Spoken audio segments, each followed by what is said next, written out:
हाँ, हाँ, तो बेटा हम लोग आज हमारा बहुत ही ज़्यादा इम्पोर्टेंट एक लेक्चर है। जितने भी तुम्हारे इंटरनल क्वेश्चन मैंने बताया था कि जितने भी इंटरनल क्वेश्चन वगैरह होगा सबका मैं एक प्रॉपर सॉल्यूशन वगैरह लेके आऊँगा। देख पूरा तेरा इंटरनल क्वेश्चन का जितना भी क्वेश्चन बन सकता है इंटरनल वगैरह में, सारा तेरा इसमें सॉल्यूशन है। और बहुत ईज़ी से बहुत ज़्यादा कंसेप्ट क्लियर करते हुए हम लोग इसको पढ़ेंगे। बहुत ज़्यादा मज़ा आने वाला है क्योंकि थोड़ा लंबा लेक्चर होगा। जनरली मैं 10-15 मिनट का मैं लेक्चर रखता हूँ, बट ये जो लेक्चर होगा वो तेरा मतलब अप्रोक्सीमेटली 30-35 से 40 मिनट भी जा सकता है, क्योंकि कंसेप्ट देख पूरा कंसेप्ट क्लियर करना है। ठीक है, कोई दिक्कत नहीं होगा। और चल स्टार्ट करते हैं। चल, मैटर्स इन आवर सराउंडिंग का जितना भी क्लास 9 में इंटरनल क्वेश्चन है वो हम लोग आज डिस्कस करेंगे। चल आजा। अब ये देख, which of the following are matters. अब देखिए क्वेश्चन आया हुआ है पहला नंबर, कौन सा मैटर? चेयर है, एयर है, लव है, स्मेल है, हेट है, आमंड्स है, थॉट है, कोल्ड है, फिर लेमन है, वाटर, स्मेल, परफ्यूम। देख इसमें क्या है कि दो चीज दिया हुआ है। एक इंटेंजिबल थिंग दिया हुआ है, जैसे लव, अफेक्शन, स्मेल हो गया, हेट हो गया। इसको तू छू सकता है क्या? इसमें तू सोच सकता है। तू देख कॉमन सेंस लगा कि इसको तू स्टेट ऑफ मैटर डाल मानेगा क्या? स्टेट ऑफ मैटर का क्या है? कोई भी स्टेट ऑफ मैटर का कैरेक्टरिस्टिक फीचर क्या होता है कि they should have mass and they should occupy some space, या फिर स्पेस। उसको हम लोग क्या बोलते हैं? कोई भी स्टेट ऑफ मैटर, जैसे तू सॉलिड देखता है, सॉलिड क्या है कि उसके पास मास है एज वेल एज वो स्पेस कहीं भी ऑक्यूपाई करता हो। गैस भी देख ले, वो क्या है कि तेरे को वो भी स्पेस ऑक्यूपाई करता है, सिलेंडर में रखता है, दिखता है, स्पेस ऑक्यूपाई करता है। लेकिन एक चीज बता, जो तेरा लव है, लव तेरे को स्पेस है ऑक्यूपाई करता है, मास है लव के पास, वो सैयारा वाला सिस्टम नहीं है कि भाई बहुत ज्यादा इमोशनल हो रहा है। तो ये जो है स्टेट ऑफ मैटर नहीं है। स्मेल स्टेट ऑफ मैटर नहीं है, हेट स्टेट ऑफ मैटर नहीं है, थॉट्स जो तेरा होता है वो स्टेट ऑफ मैटर नहीं है, कोल्ड जो तुम्हारा है वो तुम्हारा स्टेट ऑफ मैटर नहीं है।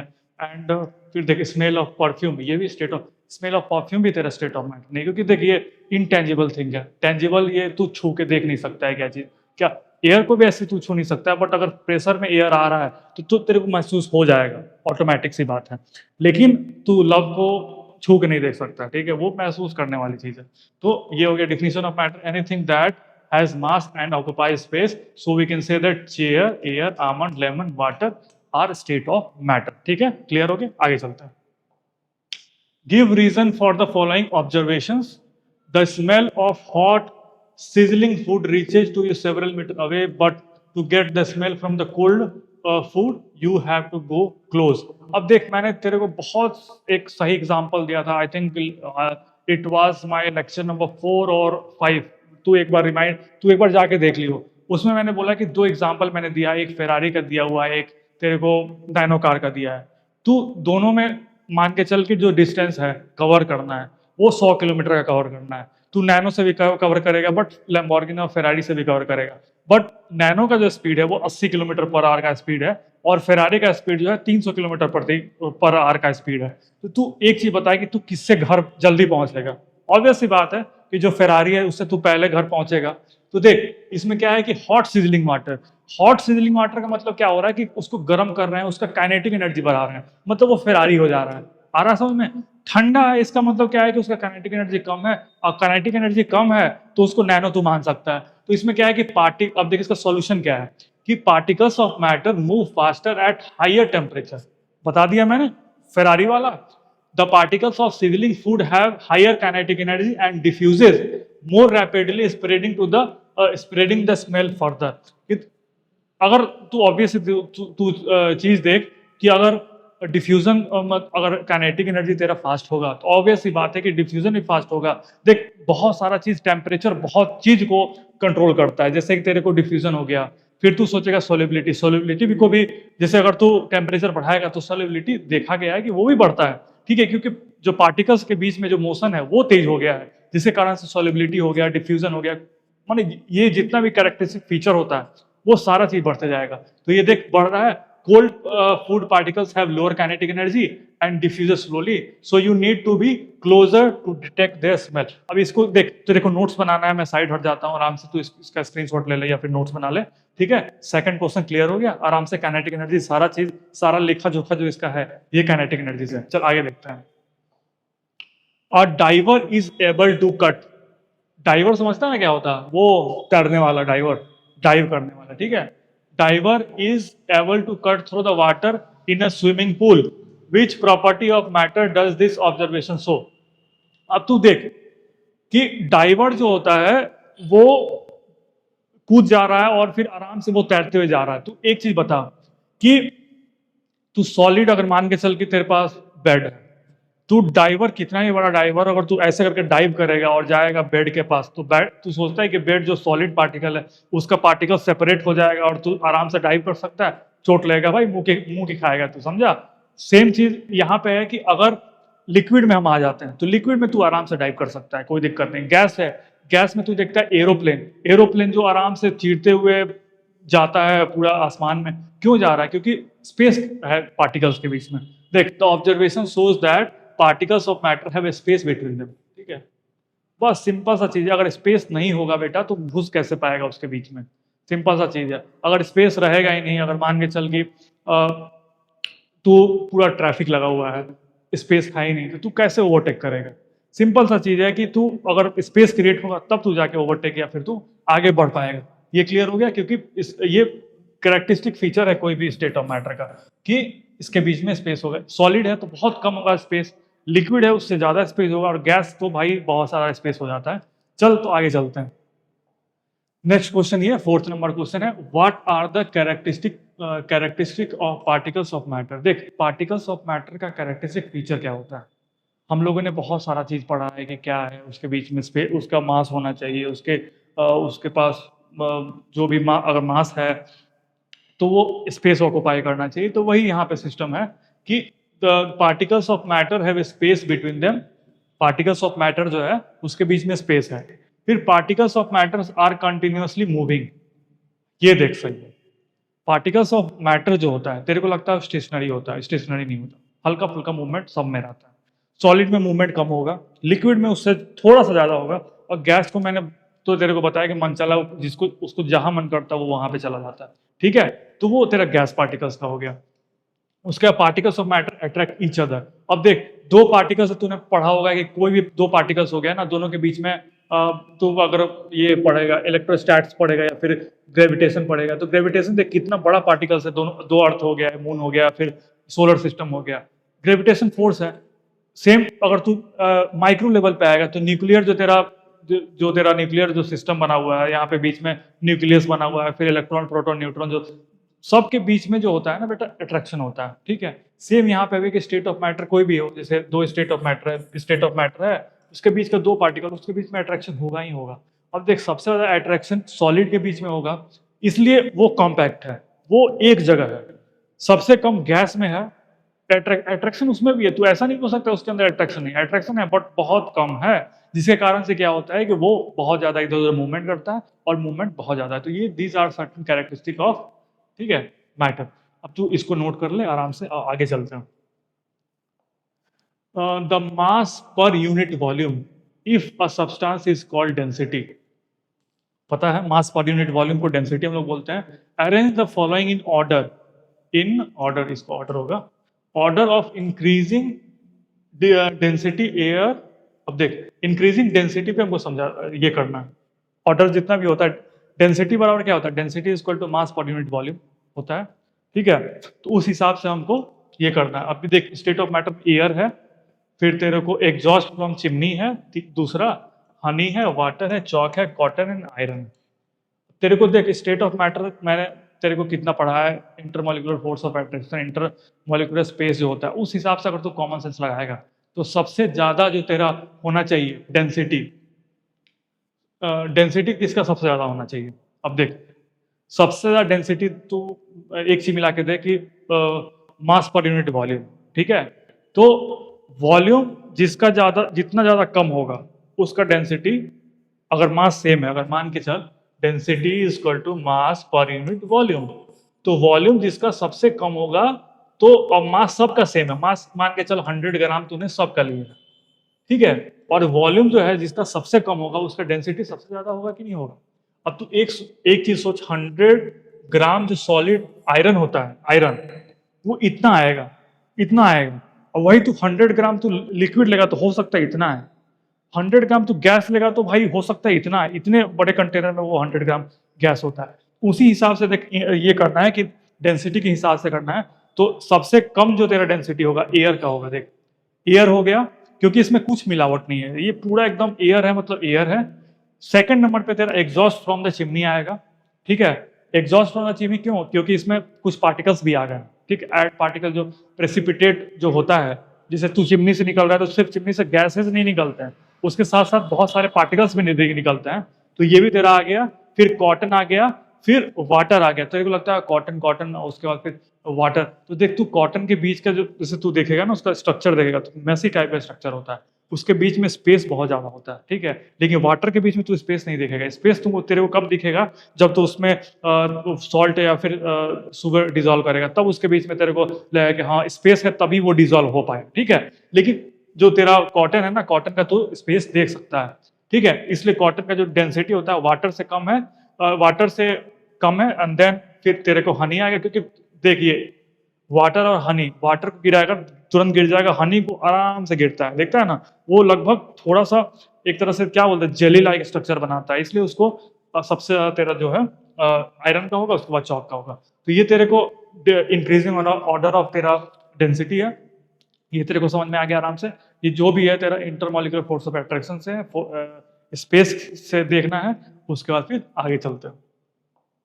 अब देख, tabulate the differences in characteristic of state of matter. ठीक है, state of matter, there are 3 state of matter, हम लोग पढ़ते आ रहे हैं। सॉलिड होता है, लिक्विड होता है, गैस होता है।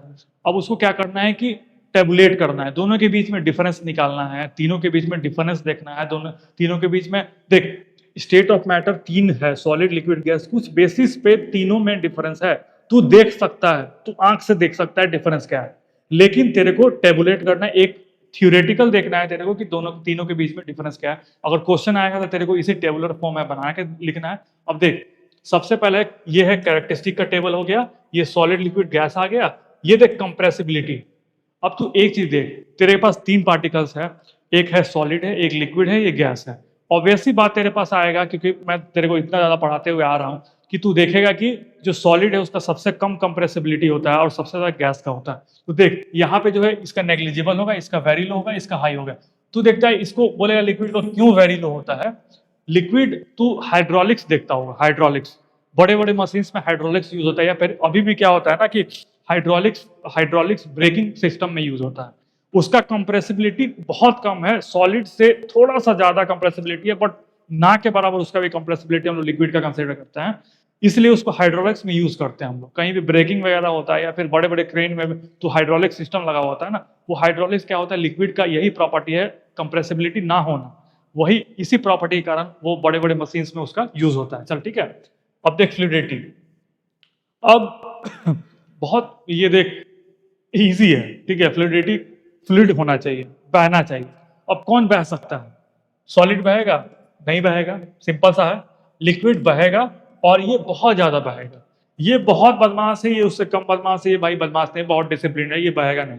ठीक है, ये इधर उधर कहीं नहीं जाएगा, ये तो भाई इसका बात छोड़ दो, ये सब जगह जाएगा। तो ये इसका जो होता है फ्लूइडिटी सबसे ज्यादा इसका होगा, सबसे कम इसका होगा, या ना के बराबर होगा। फिर filling a container. Filling a container जो होता है, देख क्या होता है कि takes shape of container only broken. अगर टूटा हुआ है, जैसे शुगर तू देखता होगा, शुगर तो तेरे को लगता है कि शुगर भी सॉलिड है, बट क्या है कि शेप कैसे ले रहा है, कंटेनर का शेप कैसे ले रहा है, उसको अगर पतीला में डाल रहा है पतीला हो जा रहा है, जार में जार डाल रहा है जार में हो जा रहा है, जार के शेप ले रहा है। तो देख अगर सॉलिड ब्रोकन है तब वो शेप लेगा, लेकिन अगर वो बहुत बड़े फॉर्मेट में या फिर वो बड़े फॉर्मेट में तब वो शेप नहीं लेगा। सिंपल सा चीज है। अगर ये छोटा सा ब्लॉक है, ये सॉलिड का छोटा छोटा ब्लॉक है, ठीक है, तो तब जाके ये जो होता है ये तेरे को फिलिंग द कंटेनर को फिल करेगा और शेप लेगा।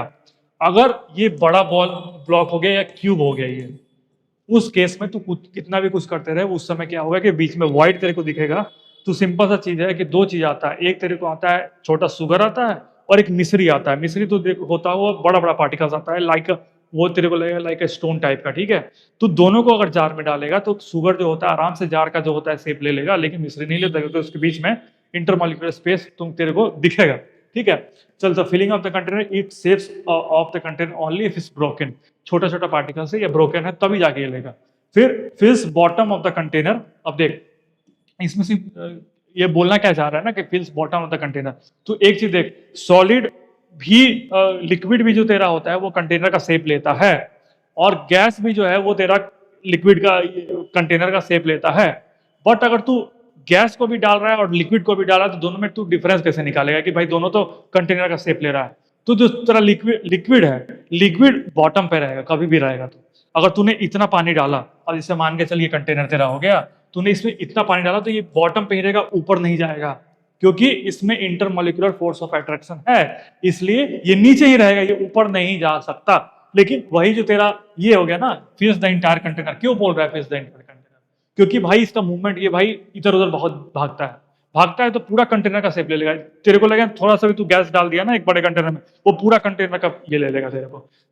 सिंपल सा यही है। अब आगे चलते हैं। शेप, जो सॉलिड का शेप होता है वो डिफाइंड होता है, ठीक है।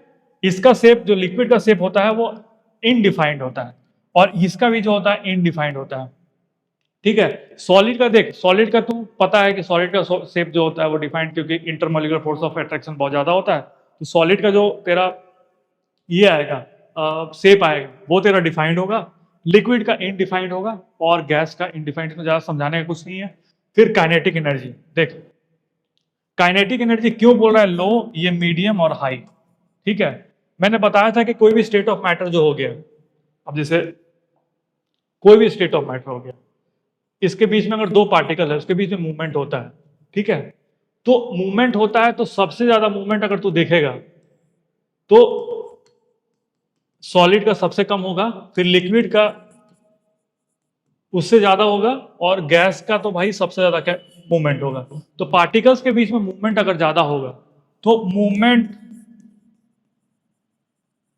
ज्यादा है, ठीक है।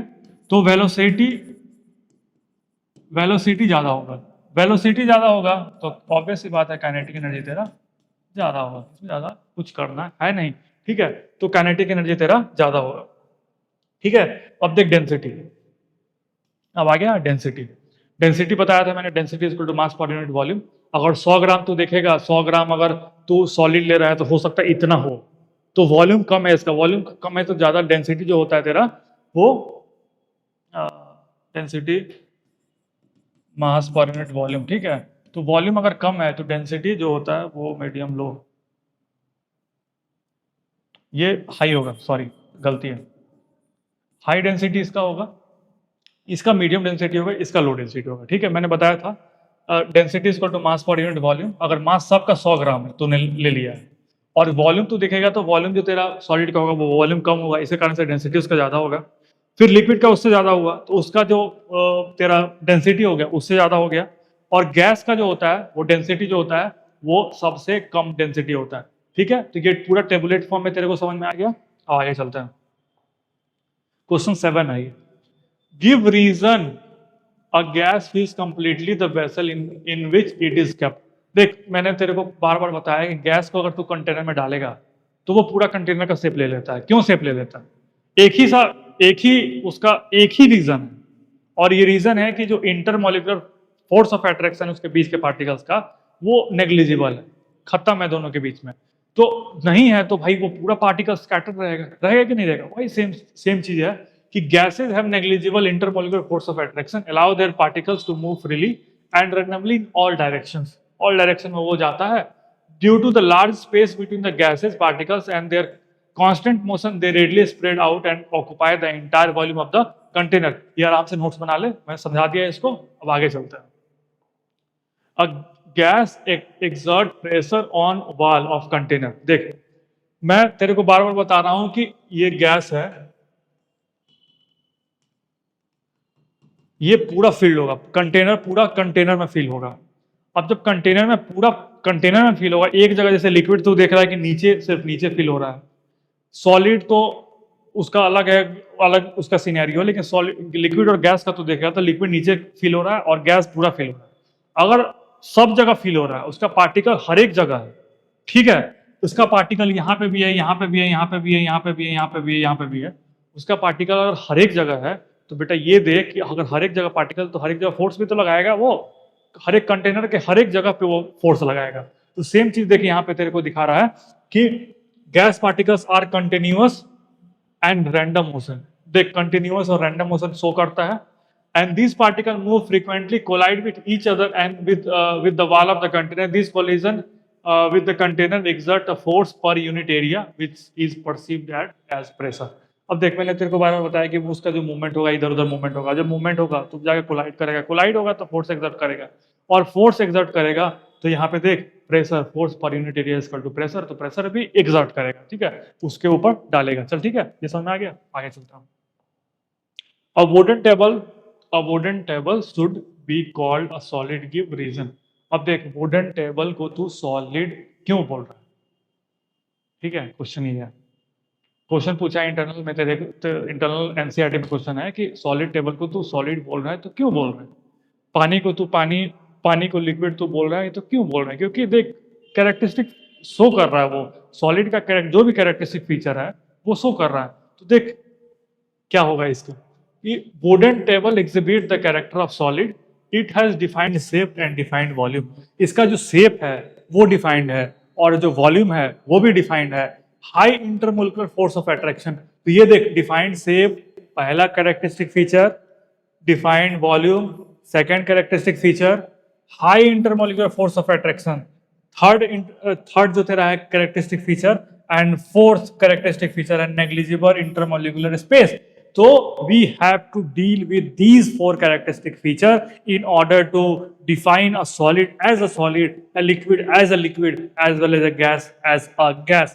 ठीक है, तो अगला क्वेश्चन चलते हैं, बहुत इजी था, ये कैरेक्टरिस्टिक फीचर है, 4 कैरेक्टरिस्टिक फीचर है, तू पढ़ा भी हो, तू तेरे को मैंने पढ़ाया भी है, तू पढ़ा भी है और इसको तू याद कर लेगा और डिट्टो यही जाके तू लिख देगा, अच्छे नंबर आएंगे, उसका तू टेंशन मत। चल आगे चलते हैं बेटा, तो ये तेरा अगला क्वेश्चन है कि वी कैन इजिली मूव, क्या है कि we can easily move our hand in air but do not the same throw the solid block और would we need a karate expert. अब तू देखता होगा कि अगर तो ये देख एयर है, एयर में हाथ में हिला रहा हूँ आराम से, स्विमिंग तू कर रहा है तो स्विमिंग में तू लिक्विड वगैरह में है तो हाथ ऐसे हिला रहा है, गैस आ गया, जब गैस आया तो जब सॉलिड आया तो सॉलिड को अगर तेरे को तोड़ना है तो एक कराटे एक्सपर्ट तेरे को चाहिए, ठीक है, ऐसे नहीं तू तोड़ पाएगा, तेरे को कराटे एक्सपर्ट चाहिए उसको इंटरमोलिकुलर फोर्स ऑफ अट्रैक्शन को तोड़ने के लिए। तो यही पूछ रहा है कि रीजन क्या है, तो मेन रीजन देख यही है कि दो पार्टिकल्स, मैंने बार बार तेरे को यही चीज बताया कि जो सॉलिड होता है उसके बीच में इंटरमोलिकुलर फोर्स ऑफ अट्रैक्शन सबसे ज्यादा है, फिर लिक्विड में है, फिर गैस में है, इसलिए क्या होता है कि तू सॉलिड को बहुत बहुत ज्यादा तेरे को टाइम लगेगा तोड़ने में और फिर बहुत ज्यादा फोर्स लगेगा तोड़ने में, और लिक्विड में कम लगेगा और गैस में तो बहुत ज्यादा कम लगेगा। तो वही as we know that the gas particles have weak intermolecular force of attraction, so we can easily move our hand in the intermolecular space, whereas the solid have high intermolecular force of attraction and low intermolecular space, intermolecular force of attraction and low intermolecular force space that leads to the rigid character of the solid and requires a specialized skill such as karate to break it। बस यही है, simple सा चीज है, बस इसको आराम से ले, कॉपी कर ले और आराम से नोट्स बना ले, काम करता हूँ। Liquid generally have lower density as compare to solid, but you must have observed that ice float on water, keep find out why। अब देख तेरे को पता है कि जो लिक्विड है, लिक्विड का डेंसिटी, सबसे ज्यादा डेंसिटी किसका होता है, मैंने बार बार बताया कि सॉलिड का डेंसिटी ज्यादा होता है और लिक्विड का डेंसिटी उससे कम होता है और गैस का डेंसिटी सबसे ज्यादा कम होता है। तो अगर डेंसिटी का हम देखें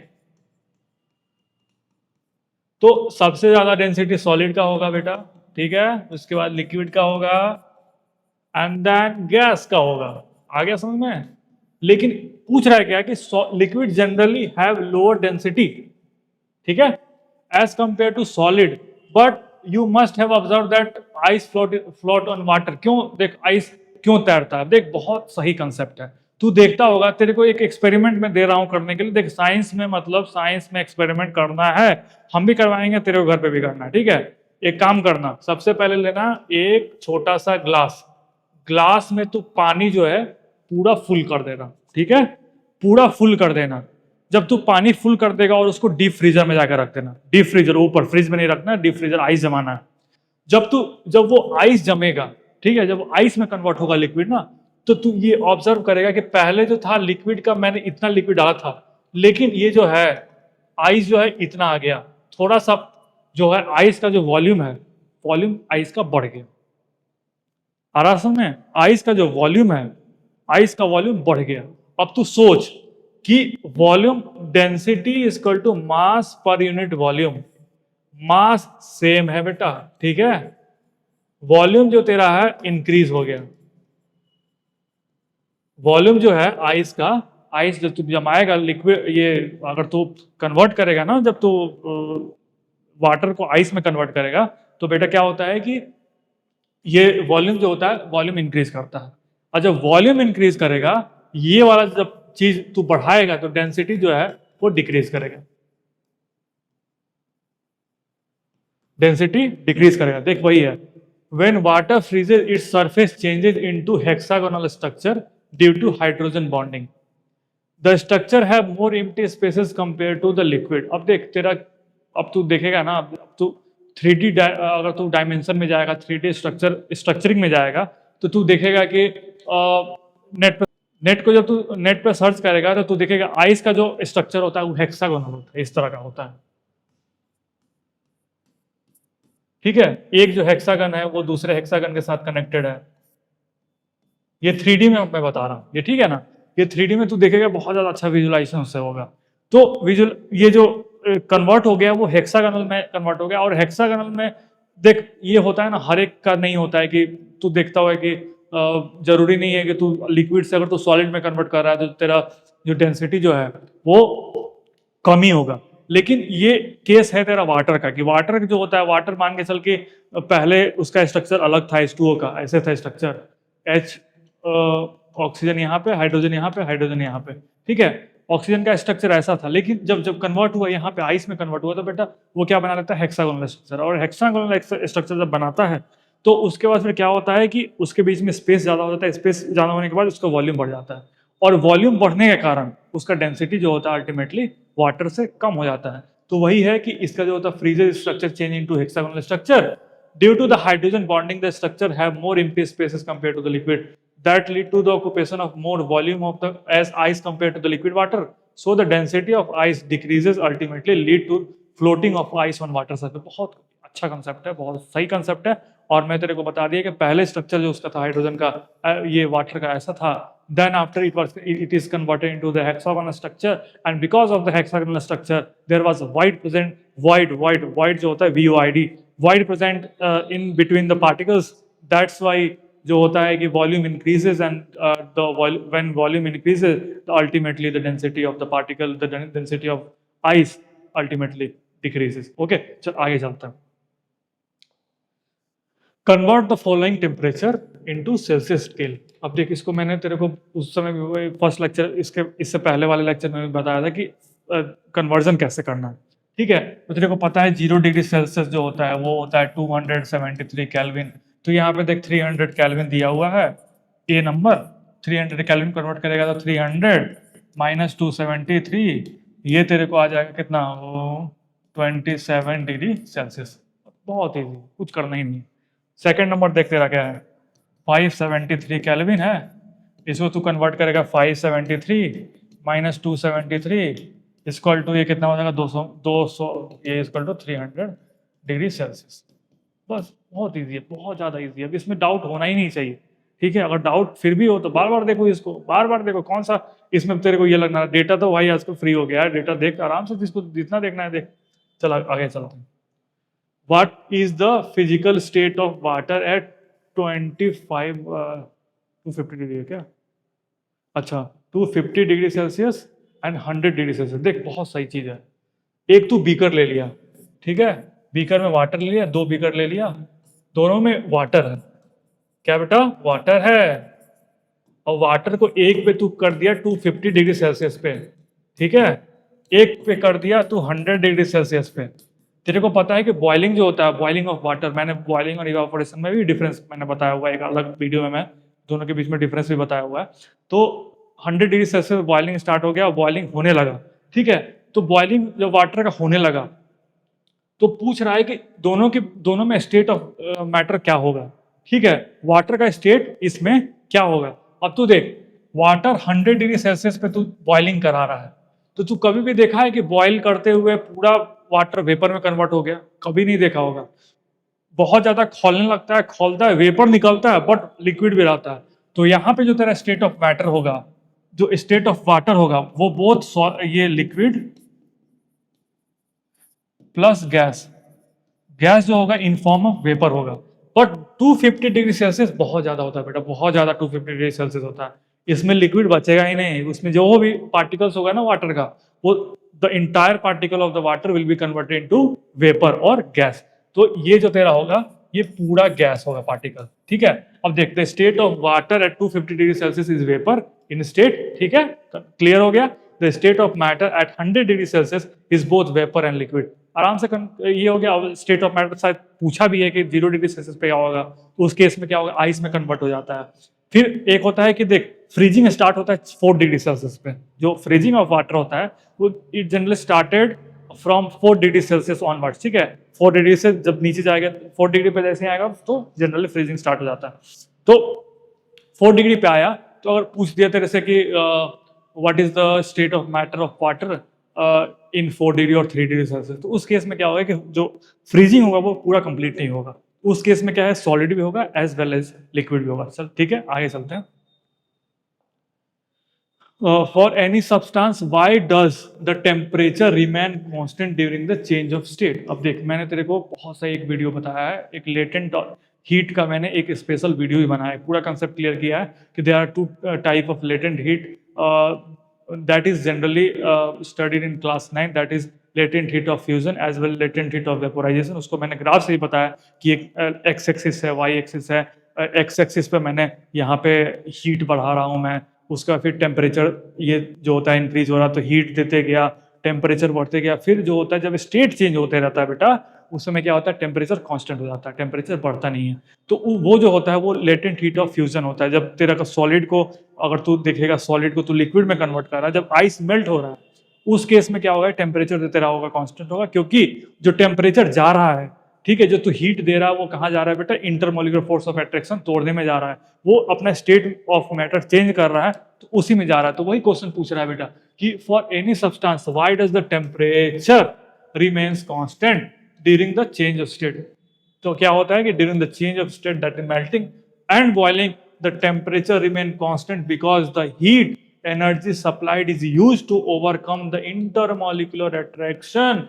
मैंने बताया बार बार कि लेटेंट हीट का मैंने एक कंसेप्ट बताया कि उसमें क्या था बेटा, कि इंटरमोलिकुलर फोर्स ऑफ अट्रैक्शन जो होता है उसको तोड़ने में जा रहा है। जो भी मेरा एनर्जी खर्च हो रहा है, जो भी मैं दे रहा हूं, वो उसमें जा रहा है। तो holding the particles together, since this energy goes into the change of the state, the temperature does not rise। उस केस में क्या होता है ना बेटा, वो स्टेट चेंज में चला जा रहा है। जो भी मैं पैसा खर्च कर रहा हूँ, जो भी मैं एनर्जी खर्च कर रहा हूँ, ठीक है बेटा, वो चला जा रहा है स्टेट जो होता है वो स्टेट चेंज करने में चला जा रहा है। वो ना काइनेटिक एनर्जी बढ़ा रहा है ना कुछ कर रहा है। इसके कारण से क्या होता है बेटा कि तेरा क्या है कि टेम्परेचर जो होता है वो तेरा रिमेन्स कांस्टेंट होगा। जब काइनेटिक एनर्जी बेटा बढ़ने लगा, तो देखिए जब काइनेटिक एनर्जी बढ़ने लगा उसमें, ठीक है, बॉइलिंग होने लगा, फिर कुछ होने लगा, काइनेटिक एनर्जी बढ़े तब टेम्परेचर जाके इंक्रीज होगा, ठीक है। जब इंक्रीज टू टेम्परेचर करेगा तब फिर काइनेटिक एनर्जी बढ़ेगा। दोनों को तो वाइस वर्सा देख सकता है, सिंपल सा चीज है। चल आगे चलता है। Suggest the method to liquefy atmospheric gases. अब मैं तेरे को एक बहुत सही कंसेप्ट बताया था, वो प्रेशर वाला, याद होगा इससे पहले वाले लेक्चर में, कि अगर तू किसी चीज को लिक्विफाई करना चाहता है तो प्रेशर अप्लाई कर, टेम्परेचर रिड्यूस कर। क्या करेगा बेटा, प्रेशर अप्लाई कर और टेम्परेचर को रिड्यूस कर। प्रेशर को अप्लाई कर, टेम्परेचर को रिड्यूस कर, ठीक है। अब जैसे तू एग्जांपल में देखता होगा CNG, मैंने उस दिन बताया था, CNG stands for compressed natural gas, ठीक है। या फिर LPG तू देखता होगा, लिक्विफाइड पेट्रोलियम गैस। गैस तो है बट वो लिक्विफाइड, वो लिक्विड स्टेट में है बेटा। आ रहा समझ में, क्यों लिक्विड स्टेट में है? क्योंकि उसको हाई प्रेशर पर डाला गया है और टेम्परेचर कम करके डाला गया। दैट्स वाई जो the gas present in that cylinder was converted into liquid. ठीक है, तो क्या हो गया, the method is lowering the temperature. Temperature बेटा क्या कर दिया, मैंने टेम्परेचर लोअर कर दिया and increasing the pressure of the gas, commonly called as cryogenic process. इस प्रोसेस को हम लोग क्या बोलते हैं, क्रायोजेनिक प्रोसेस बोलते हैं। ठीक है, अब तो लिक्विड नाइट्रोजन देखता होगा, आजकल बहुत ज्यादा एक्सपेरिमेंट होता है लिक्विड नाइट्रोजन का। तो लिक्विड नाइट्रोजन तो जनरली गैसेस इन नेचर है ना, N2 जो तेरा गैसेस इन नेचर है, तो उसको मैंने क्या है किया कि हाई प्रेशर पे डाला और फिर टेम्परेचर को क्या किया, लो कर दिया। तो उससे वो क्या हो गया, वो लिक्विड नाइट्रोजन में कन्वर्ट हो गया और देखता है तो उसको फ्रीजिंग वगैरह में बहुत ज्यादा यूज करते हैं हम लोग। ठीक है, उसको क्रायोजेनिक जिस प्रोसेस को है ना, जब लिक्विफाई करते हैं हम लोग हाई प्रेशर और लो टेम्परेचर पे, उसको क्रायोजेनिक प्रोसेस बोलते हैं। ठीक है, याद हो गया, चल आगे चलते हैं। How does evaporation cause cooling. अब देख, इसका मैंने अलग से एक वीडियो भी लाया हुआ है कि इवापोरेशन कैसे कूलिंग करता है। अब देख एक चीज देख, ये कोई सरफेस हो गया, ठीक है, कोई सरफेस हो गया, अब यहां से इवापोरेशन हुआ।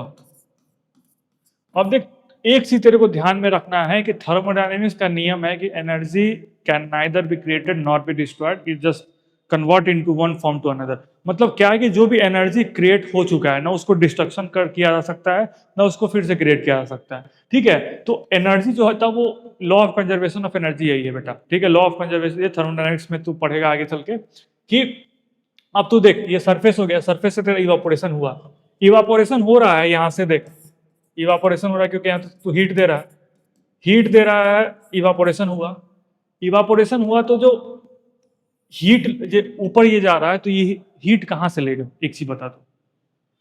मान के चल तेरे को स्वेटिंग हुआ, ठीक है, स्वेटिंग हुआ, यहां से देख तेरे पास स्वेट आया, स्वेट आके इवापोरेट किया। इवापोरेशन के लिए क्या होता है, इस ये जो प्रोसेस हो रहा है इवापोरेशन, इवापोरेशन प्रोसेस के लिए भी एनर्जी चाहिए। वो एनर्जी कहां से लेगा बेटा, एनर्जी लेगा अगल बगल से। अब तू ऐसे समझ कि मेरे को अपना स्टेट ऑफ मैटर चेंज करना है। ठीक है, मेरे को अपना स्टेट ऑफ मैटर चेंज करना है। अब मैं क्या किया कि स्टेट ऑफ मैटर कैसे चेंज करना है, भाई मेरे को बाल कटवाना है, मेरे को दाढ़ी बनवाना है, सब चीज करना है।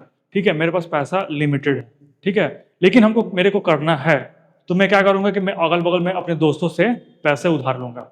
ठीक है, पैसे उधार लूंगा। सेम यहाँ पे आता है कि बेटा जब भी इवापोरेशन होगा तो वो जो एनर्जी होगा वो बेटा सराउंडिंग से लेता है। तो एक चीज बता, जब एवापोरेशन, क्योंकि स्टेट चेंज हो रहा है तो उसको चाहिए कि इंटरमॉलिक्यूलर फोर्स ऑफ अट्रैक्शन को तोड़ना है, तो अगल बगल के सराउंडिंग से क्या होता है कि बेटा वो एनर्जी ले लिया, और एनर्जी जब ले लिया तो इन लोगों के पास एनर्जी कम हो गया। आ रहा समझ में, जब सराउंडिंग है, सराउंडिंग के पास एनर्जी कम हो गया, और सराउंडिंग के पास जब एनर्जी कम हो गया तो टेम्परेचर जो है गिर गया। आया समझ में। अब देख यही सेम चीज, यही कंसेप्ट तेरे को अर्दन पॉट जब तू देखेगा, यहाँ पे अर्दन पॉट जो होता है, ठीक है, अर्दन पॉट जो तू देखेगा तो यहाँ पे भी सेम कंसेप्ट होता है कि यहाँ पे क्या है कि छोटे छोटे पोर्स होते हैं।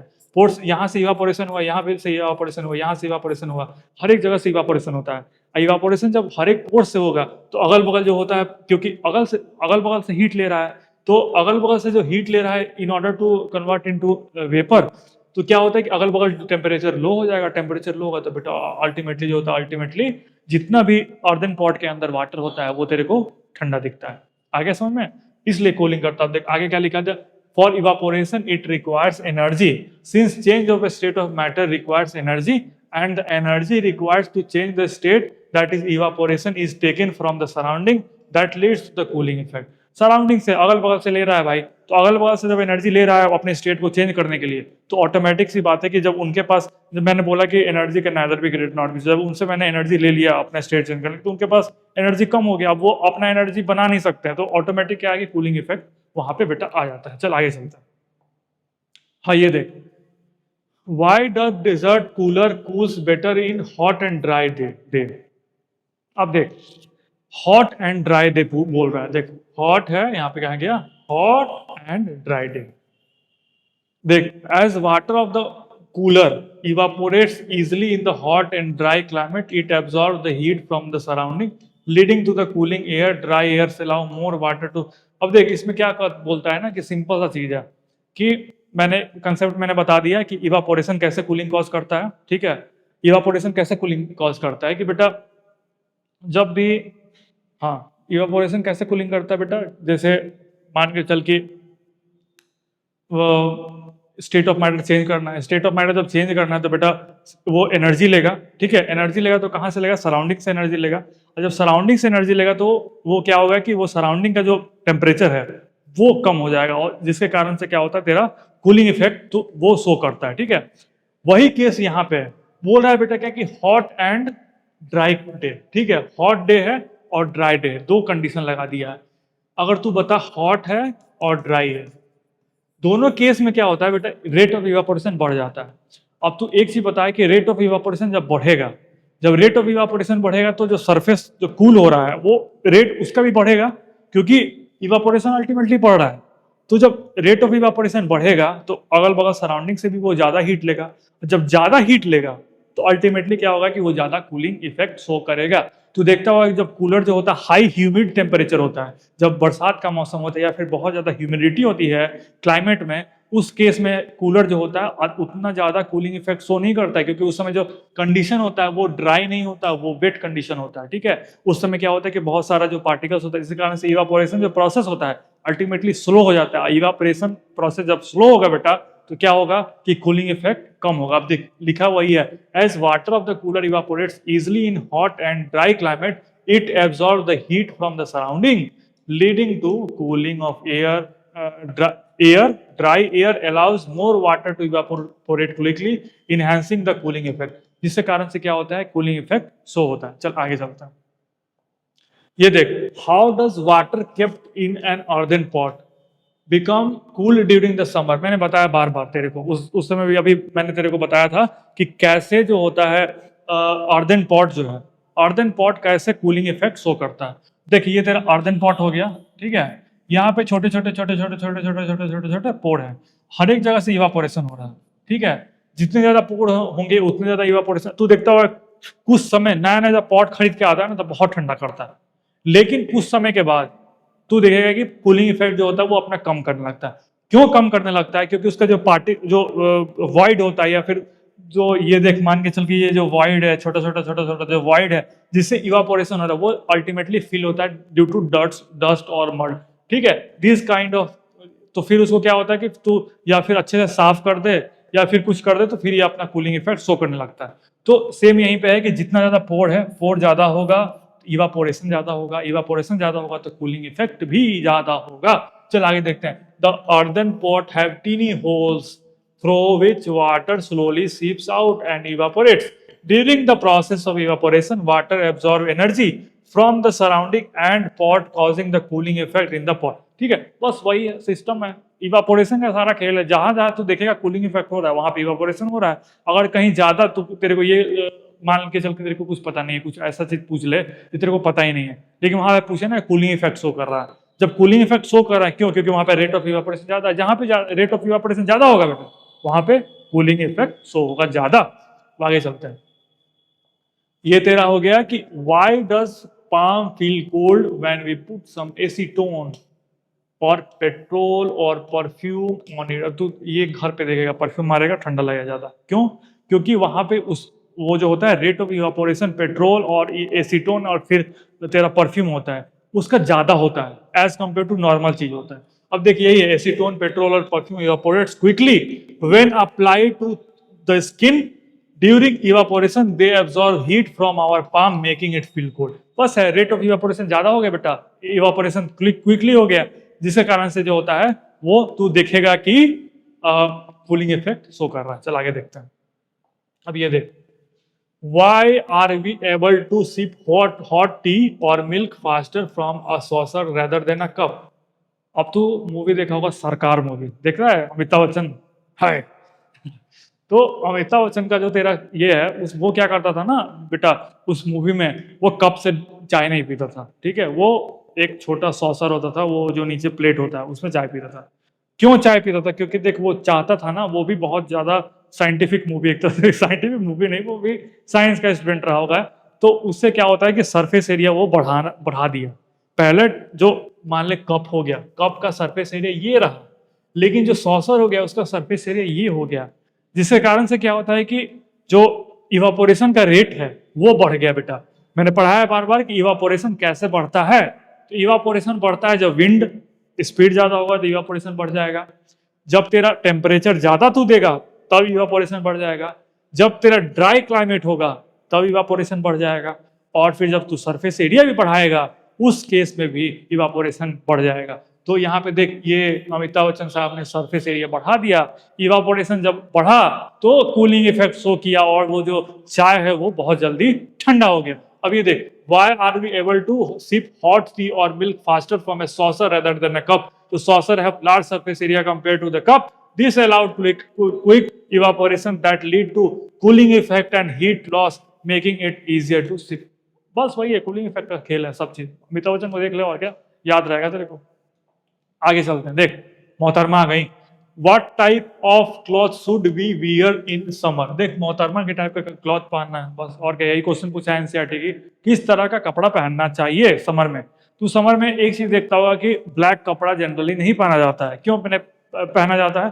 क्योंकि ब्लैक जो होता है ना, एक होता है ब्लैक बॉडी रेडिएशन का कंसेप्ट होता है, आगे चल के तू पढ़ेगा कि जो ब्लैक पार्टिकल होता है वो जितना ज्यादा एनर्जी एब्जॉर्ब करता है, वो बहुत ज्यादा एनर्जी एब्जॉर्ब करता है और सेम टाइम बहुत ज्यादा एनर्जी रेडिएट भी करता है।